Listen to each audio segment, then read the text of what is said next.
Hello, everybody. My name is Bitten Jonsson. I'm a registered nurse since 1973. I'm a recovering alcoholic for 36 and a half years and in recovery for sugar food addiction for 28 and a half years.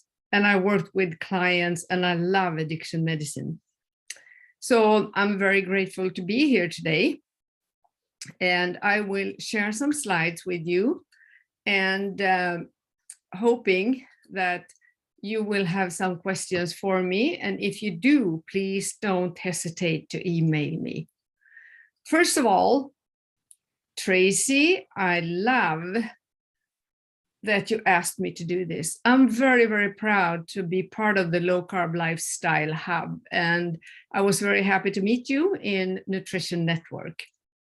And you are spreading the word beautifully about recovering from carb addiction and any other illness where a low carb lifestyle will be very positive for our health.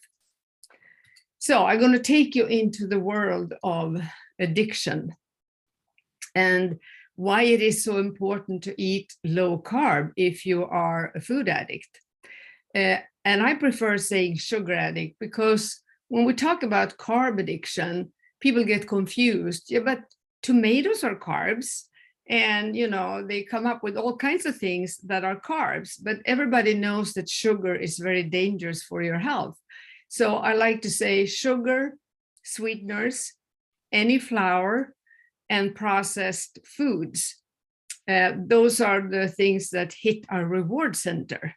And that's why I keep saying sugar addiction. I used to joke and say that butter seared cod has never hit my reward center, but a lot of other stuff have. I once heard this saying in a conference in US that addiction is the great brain robbery. And you've probably heard about the movie, The Train Robbery. But it is a brain robbery because addiction is a brain illness. So it will hit our brain. There is where the damage is done. And that's why we become sick in so many ways. And if I look back at the history, the food plan that we had back when I started, there was a lot of carbs in it. There were grains, and we thought, if we had brown grains like brown rice and whole grain bread and things like that, we would feel better, but we didn't. We had lots and lots of cravings, and we had other sugary foods too, like fruit. I don't eat fruit today. I can eat some berries, but not fruit. But I'm not going to go into detail about the food because there are so many places where you can find out about the food. I'm going to talk about addiction because if you deeply understand addiction, you will understand, some of the things that needs to be done in order to recover from addiction. I love this picture. I got it from one of my mentors many, many years ago. His name was Terence Gorski, and he taught me everything about relapse prevention, which I think is extremely important for us to understand and know about, because this is an illness where, nobody have a perfect recovery in food addiction. And compared to alcoholism, the illness is similar in its manifestations, but when it comes to alcohol, you remove it totally. You don't have to even be around it, but you can't stop eating. So that's why this is such a tricky addiction to work with. And also the exposure is very, very early. Nobody starts drinking alcohol at the age of 4. And, but the sugar foods and the grain foods and all the kind of processed food, most of us have encountered very, very early in life. So that's why, we get so much consequences from it. But, I love this picture because it's telling me this is what I do. I help people to carve themselves out from the wall. I don't fix it for them. I give them the tools.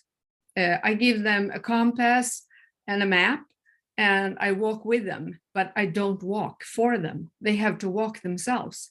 So you could summarize, addiction treatment by saying one word: action. You have to change behavior. That's the most important thing. You cannot sit on your butt and think you can change your thoughts and your feelings, because you know what? After being on the sugar drugs, we have many times false negative thoughts, addictive thoughts, false negative feelings, addictive feelings, false negative urges, and false negative behaviors. The brain has caused the drug has caused our brain to be hampered in its development. So we think, feel, act in an addictive way. And it takes a long time to do. And people come to me and say, could you help me lose weight? And I said, no, I can't. But I can help you rewire and heal your brain, and you will lose weight as a positive side effect of a good addiction treatment. So when you are eating these psychoactive drug foods, as I call them, you are actually enslaved. They rule you, and you lose control again and again. And I'm sure most of you have tried so many ways to control it, but we can't control the drug, so we have to remove it. And also we feel disconnected when we eat psychoactive foods. And then when we start understanding we have an addiction, so the first step to recovery is to embrace I am an addict. And we need help to see that. And today we have several professionals all over the world that can help you see if you have an addiction, because it's very important. Because if you don't accept that, recovery will not take place. And then you can start to break free, and you become free and connected again. We know a lot. When I meet clients, I said, they always ask me, what shall I eat? What shall I eat? And I look at them and say, hey, I'm sure you know what you should eat. The problem is that you can't stick to it. And they laugh a little bit and say, yeah, you're right. So it's not, some people sit and say, we need more research, we need more research. But how much more research do we need? That physical activity is good, proper sleep is good, nutritious food is good, being with other positive people, socialize is good, and on and on and on.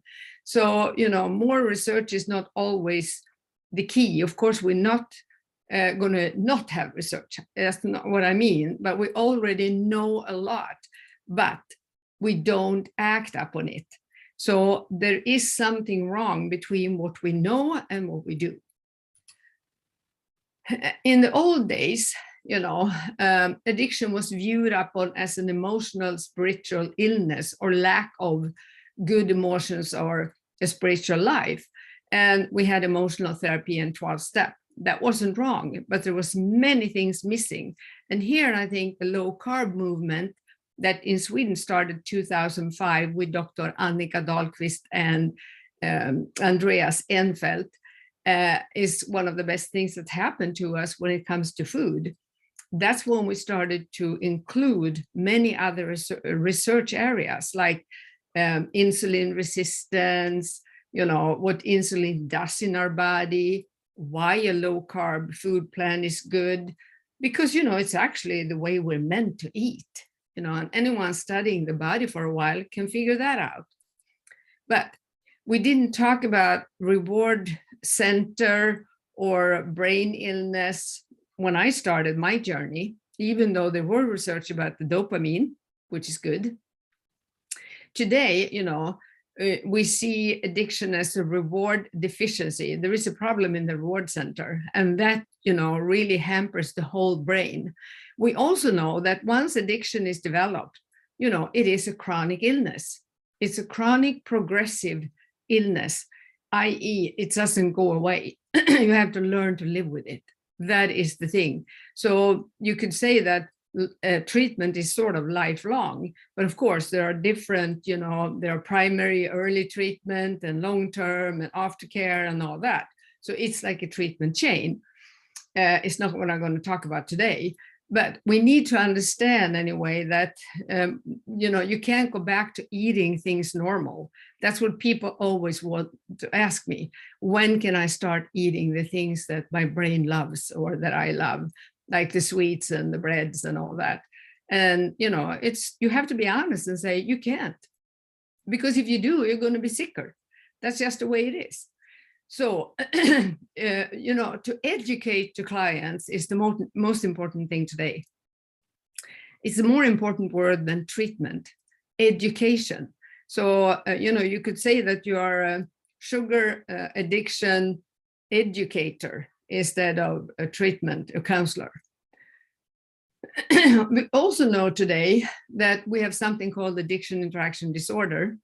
So, we know that if you become addicted to one psychoactive substance like sugar, it's much easier to become addicted to other psychoactive substances like nicotine, or processes like screens, or alcohol is very common. We see that a lot when we do diagnostic evaluation of the clients, that many of them also have developed alcohol addiction. So we need to have an expanded professional toolbox today, and we need to connect a lot of dots when it comes to different research areas about the human body, because as I say, everything is connected to everything in our bodies. So you could say, we used to say, I'm an alcoholic, I'm a sugar addict. And I mean, it's not wrong to say that, but more appropriate would be to say, I have the illness of addiction, and my outlets have been like sugar and alcohol. So that is a more correct terminology. Here's the latest definition of ASAM, the American Society of Addiction Medicine, which are the ones that I follow. And this one came in November 2011, and you can see, I don't think you should read all this, but you can see down here, I've circled the word food as a psychoactive drug. So that's important to remember. And their definition is that this is a physical brain illness with physical, psychological, social, and spiritual consequences. And here, my experience is that people do this backwards. They think they eat because they are depressed or unhappy or moodiness or have pain or are lonely, or, you could go on and count all the reasons why we think we eat. But the truth is more that the drug made us feel lonely because we were disconnected. Remember the picture, we felt like we were ashamed over how we were eating. So we hid, we were hiding, lying, sneaking. We got depressed from the drug. We felt low energy from the drug. We gain weight. I mean, there are so many consequences with this illness. So, the drug makes us feel miserable in many areas of our life. And then we keep taking more of the drug to numb all the consequences we got from the drug in the beginning. And I like to call this put the horse in front of the wagon and not the other way around. And then you will start to come close to an understanding addiction. So it is an illness, and it's important to understand that as a client, as one suffering from this illness, we are not responsible for our disease. We didn't choose to have it. We have done nothing wrong. It just happened when we got the stuff in our bodies, or we were, doing some processes like being too much on the screens, because we know today that being too much on the screen and becoming screen addict will also hamper your brain and rewire your brain. So, but we are totally responsible for our recovery. Nobody can eat for us. Nobody can do the behavior changes that we need to do in order to recover. And in 2019, ASAM added one word to the definition from 2011, that was medical. It is a medical illness. Yeah. And also, think about, people that have had this illness for years. I'm always so taken by everything they've done. They have dieted. They have tried powders, pills, exercises, therapies. They have done so many things. And when we do an assessment, we always ask them, what have you tried? And, it really hits me. And, I can really feel this in my heart. All the pain that's gone through, all the things they've tried for 10 years, 15, 20, 30, sometimes more years, they have struggled to control the drug that can't be controlled. In order to be normal and eat normal, they have tried everything and been so fooled by so many professionals that don't understand what addiction is, that tell them, you have to eat in moderation. Moderation is absolutely, totally impossible for us. You can't say to a heroin addict once you detox them, well, you could have a little bit of heroin on Saturday. It's not going to work. So, addiction is addiction. And it's important to understand that, people belong to three groups in my world. Social users, that's the one that they never overeat. For them, these things are not charged. They might rather have a green apple instead of a piece of a chocolate, which is shocking to me. But, that's how they are. And the harmful users, they are the ones eating for a reason. They eat because they're tired, because they're unhappy, because they're happy. They have all kinds of reasons, mostly due to stress. And they can have help, to change behavior, and then they could eat in moderation or improve their eating. An addict cannot do that. An addict has to be 100% abstinent, i.e., take away the drug foods and the trigger foods. So we have very, very sensitive brains, and I think that's a superpower. Because when I see what people have done, I used to tell them, I am so impressed that you survived all of this, that you have the energy and the stamina to do all these things, to trying to control what can't be controlled. And, think about it. If we take all the energy, everything you've done here, and we put that into recovery, can you imagine, how healthy you're going to become? So you do have superpowers. So you need a different toolbox. That's it. So sugar addiction takes many shapes. Everybody thinks that, overweight people, they are sugar addicts. Normal weight or skinny people are not sugar addicts. And I tell you, that's not true. An underweight person can be very sugar addicted. Some overweight people are not addicted to sugar, So you can't look on somebody and see, oh, you're a sugar addict. You don't know that, because it is about the brain, how the brain reacts to those foods. Well, it shouldn't be called foods, but you know what I mean. If you get negative consequences from it or not. My experience is dealing with normal weight and underweight people is that many of them have much more mental problems, like, low energy, depression, mood swings, anxiety, and that type of thing. Whereas people with overweight have more like diabetes, PCOS, more physical symptoms. But it's not always like that. This is what I see when I go into somebody's life, when they share their life and their struggle with me. I see that, it started usually with a small child that loved sweets, or as many have said to me, I only ate white food, white bread, puddings, porridge, white stuff. They weren't into meat and butter and greens. But they were overeating. So once they got sugar as a kid, they wanted more. And some of them stole it or tried anything, manipulating the grown-ups to get more. I was one of them. I stole sugar cubes, sugar lumps that we had for coffee, because there weren't a lot of candies when I was a child in the 50s. So then as a teenager, you feel fat, but this is important. You don't look fat. Most people that have been dieting all their life and they look back at pictures of them as a teenager, I was one of those. You couldn't see that I was overweight. But amazingly enough, I felt fat. And now we know that carbs, 1 gram of carb makes 3 grams of fluid to be stuck in your body. You swell from carbs. And, so you feel fat on the inside. And Robert Lustig talks about tofu, thin on the outside and fat on the inside. And actually, that's what it's all about.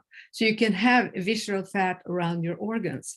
But anyway, you start dieting, which is going to make the problem 10 times worse, because now you're going to start really manipulating your metabolism.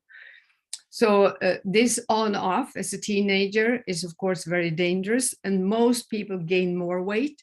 Some, lose control over the control and become, restrictors, and can lose a tremendous amount of weight and be very dangerously underweight, and only eat, small amounts of sugar because they don't going to let go of that, and, then try to starve in the meantime. And many times, they lose control over the starving, and then they start binging.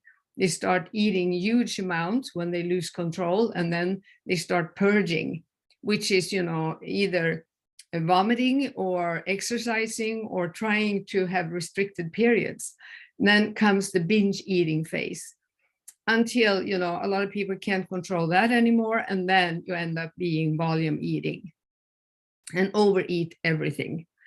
And so I would say that the restriction, binge eating, volume eating, those are ways that sugar food addicts try to control the immense craving and on-off cycle that they are trapped in. The strange thing is that usually we don't see that we have a problem ourselves. And you think that's strange. I know medical professionals have said to me many times, but don't they really understand that they have a problem? But, you don't connect the dots because your brain is affected by the processed foods. So we go into something called a biochemical denial. And this is hard. And I used to try to explain to professionals when I teach them, it's like, you have this picture actually, but it is pieces in a puzzle, and they are taken apart and turned upside down. So the person that have this problem, they don't see themselves. That's why it's so important for us as professionals understanding this to help them, see through the denial, because otherwise we can never help them heal. And that's why I developed, the diagnostic tool Sugar, which is, a structured interview where you lead a client through many questions to look at symptoms or consequences of the eating, what happens when you eat these things, and then how do you react? That's what we look at. And then you get a picture, actually a physical picture, which shows their whole life, what's happened with the illness. So that's very important to help them, through the biochemical denial, because the brain is, as I said, nutritionally hampered, and, you have a faulty wiring. That's the big problem. So we have to help them to see the whole picture.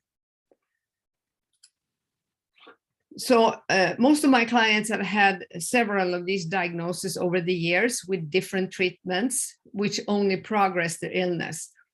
I'm not saying that everybody with these diagnoses are a sugar food addict under it, but I'm saying that many, many are. So I used to say that addiction hides in plain sight.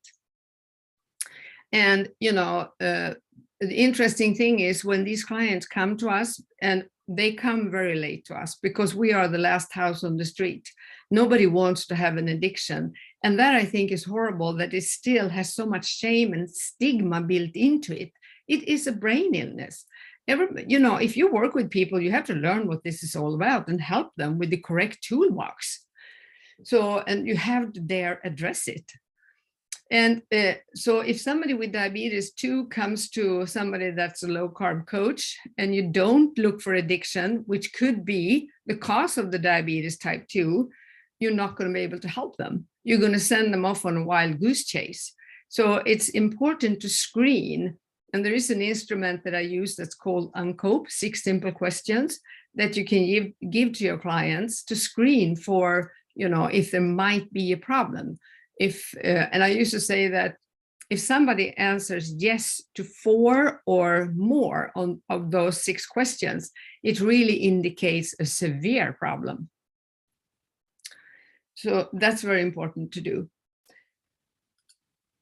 And Steve Bennett made this picture, and I think it's an excellent picture of what the big problem for us today is, which, is insulin resistance, caused by many of these factors: chronic stress, ultra-processed food, sugar, lack of sleep, refined carbs, sedentary lifestyle, and seed oils, which is very highly inflammatory.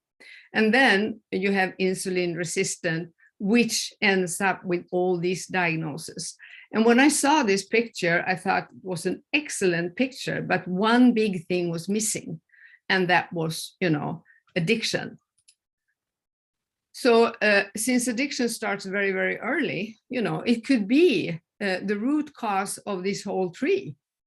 The reason that people overeat sugar, because addiction causes a tremendous amount of stress, and stress is not what you do. Stress is how you react to things happening around you. So, they eat ultra-processed food, refined carbs. They have a sedentary lifestyle because a sugar addict loses energy. I mean, physical energy in the body. It's not like you want to go out and running when you eat drug foods. So all of these things, of course, lead to insulin resistance. So when they come, they have all these consequences, as we call them. So I asked Steve, may I add this? And he said, yes, I did. So I think that's, something to be very important to look at.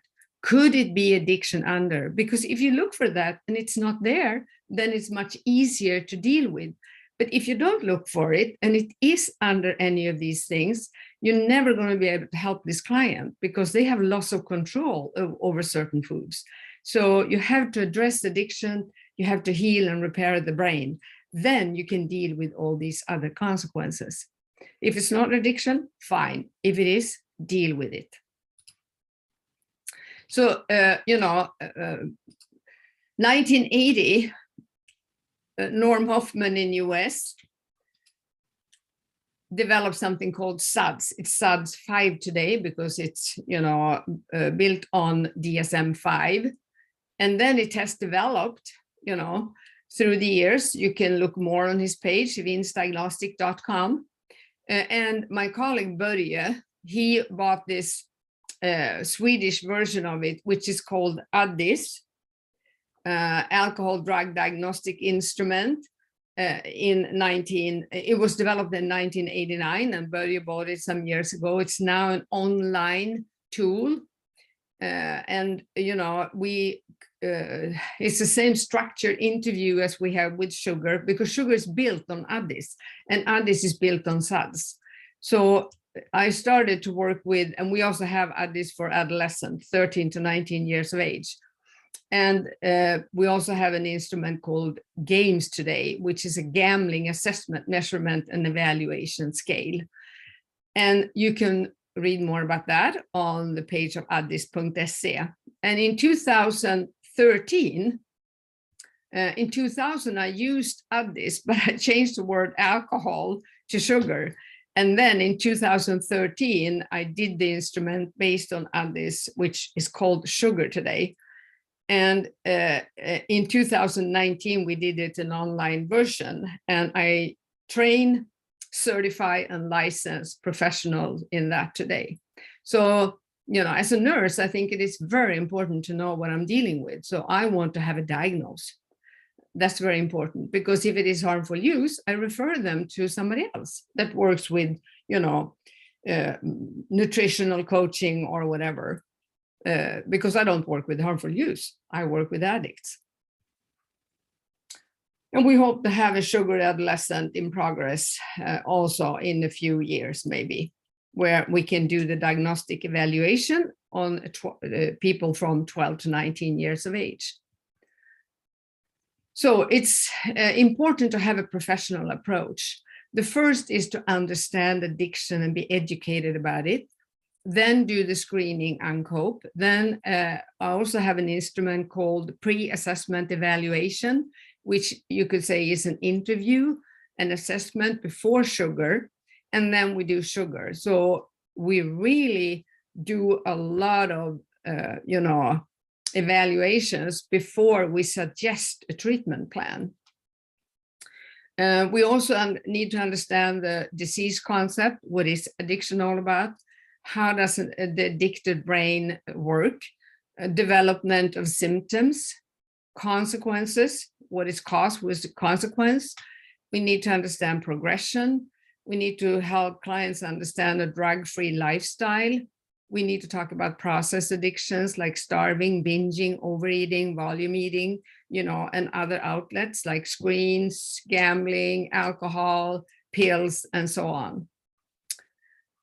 So what we do when we do this extensive assessment is that, we have seen that compliance for clients to start a new lifestyle has increased with 50%.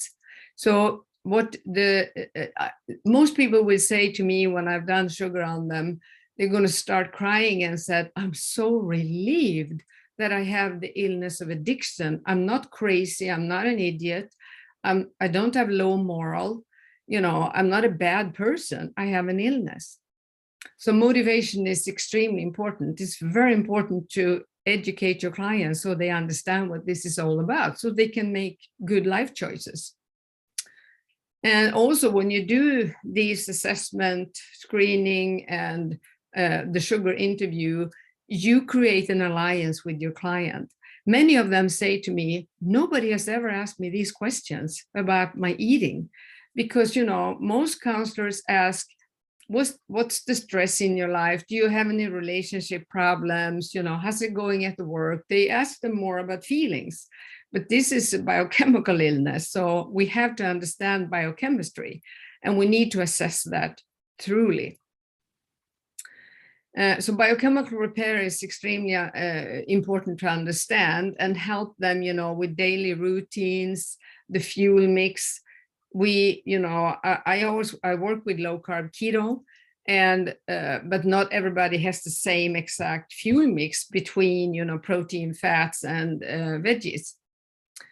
So we need to help them to pick up tools they need for the compliance, like a daily thinking, feeling program that can help them get over the negative thoughts, the negative feelings, the misery, the pain.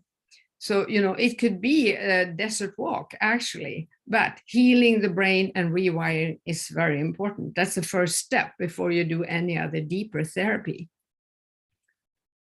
This is a picture that we get from the sugar instrument. The yellow dots are, the progression of the illness. There is a total of 24 symptoms in sugar. They are all grouped into, like in ICD-10, there are 6 criteria for addiction. In DSM-5, we have 11 criteria. So they are grouped into that. So you can, once you're certified, you can use either DSM-5 or you can use ICD-10, depending on where you are in the world. In Sweden, we mostly use ICD-10. In US, it's more DSM-5. So then you can see that each dot here, it's one symptom, and you can really see the progression. The first symptom here was at 5 years of age. And then there was a period of development when nothing happened. And then at 16 years of age, you see there were 1, 2, 3, 4, 5, 6, 7 symptoms. And then 1 more, and then 3 more, and 3 more, and so forth. And this person is 57 today. And of course, none of these symptoms has disappeared through the years. They all carried all the symptoms with them until down here. The gray is the weight curve. And we do not talk about weight with anyone before the date they reach their adult height. That's when we start looking at the weight pattern, the weight history. So you can see this has been a battle, a real battle. And you can also see that there are some plateaus in here. And we go through this very much with the client, asking, what happened here? And many times, well, I fell in love. I started excessively exercising. I started drinking. I started smoking. Something else happened there. But, the progression of the illness kept going on, downhill, downhill, downhill. And you can see the weight curve, dieting, losing weight, gaining it back, losing again, on the way up, and so forth. So this is very important for somebody to see. And this is the curve we use as a background to go through all the negative consequences that happen in their life, physical, psychological, socially, and spiritually. So we work with this. And this is also, the ground for going into treatment. I used to say that in order to know where you want to go, you need to know where you've been. And this is really showing you, here's where I've been. So together with the client, once we get this, we talk about, all the diets they used. Okay, here I went to Weight Watchers, and here I tried this and that, and we can write it in on this curve so that they get a very, very good picture of how their life has been.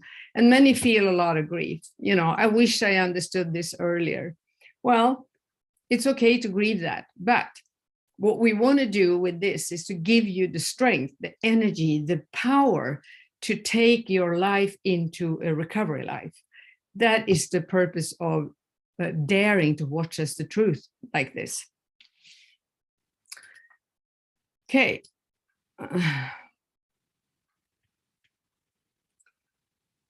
So remember that, clients that carry this, and when you meet them, they've probably been sick for years, they are filled with shame, and they will try anything and not understand why nothing works in the long run. So they always feel like failures. And of course, then the shame will increase, and the stigma and so forth. So my feeling is to really make everybody understand that addiction is an illness, and that you can heal, you can recover. If you know that, and we talk about it more openly, more people will get free and get help. So professionals working with clients have the best intention. They really want to help their client. But if you don't see an addiction, if it is an addiction underlaying there, you're going to lose that client, and you're not going to achieve any results, because they're just going to walk around in circles. So they will leave and look for another quick fix, in meantime. And then the process will just, the vicious circle will just keep going. So my goal doing this lecture and to be able to share with you, my working, is that professionals in the medical field need to understand addiction.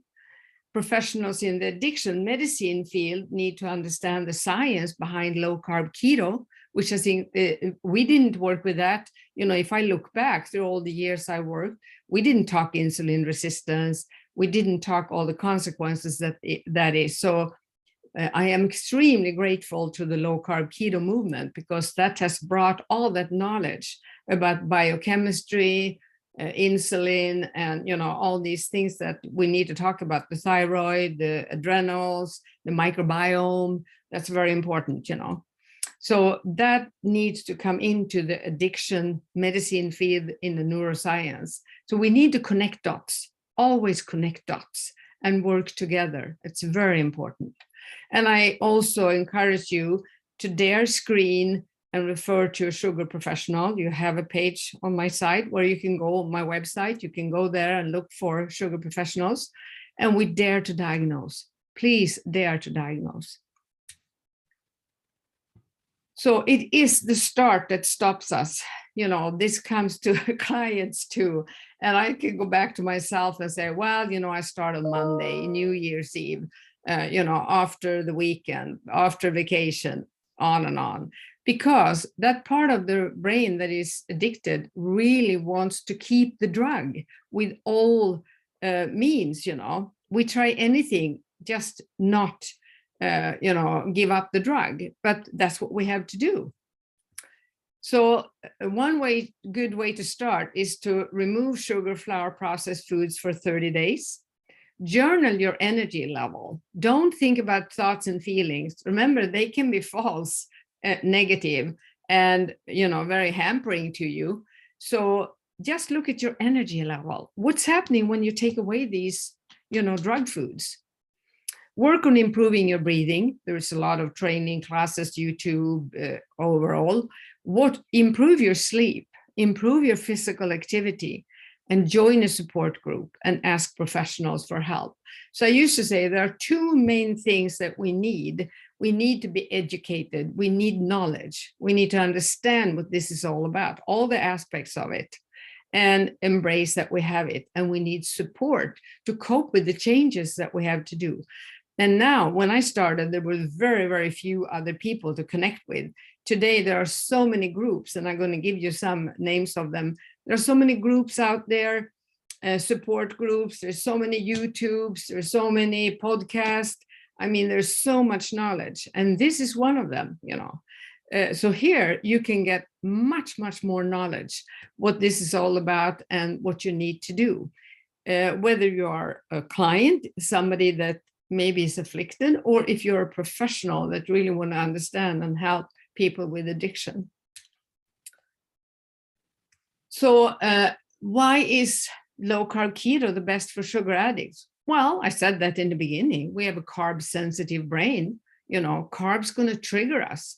And I also love what Ken Berry says. This is the natural proper food plan. I use the word food plan because sugar addicts trigger a lot on the word diet. We have dieted everything, diet. So I use it's natural proper food for us.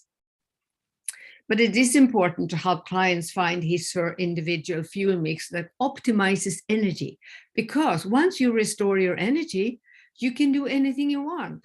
As long as your energy level is really low or fluctuating, nothing is fun. So energy is the key word. And, many of us think, well, nuts is not carb, nuts is not sugar, they're not processed. But, so many of us realize in the end that we have to give up munch foods like nuts. That's a trigger food for most of us. And also cheese, whipped cream, sour cream, those dairy products could trigger many of us to overeat and not be able to control other foods, or it gives cravings. I could just say that. It gives cravings. So most people I work with realize that they cannot have whipped cream, cheeses, and so forth in their, food plan. So if we get triggered, we might lose control. And I tell you what, one bite is too much and 1,000 is not enough, So we will have cravings. We need to have a craving management plan, which we can get from a professional, to get help to come over that day. Craving will lessen with time, but sometimes it can be triggered. If I have a cold, I can feel a craving, because then my brain thinks, oh, it would be good to eat this and that.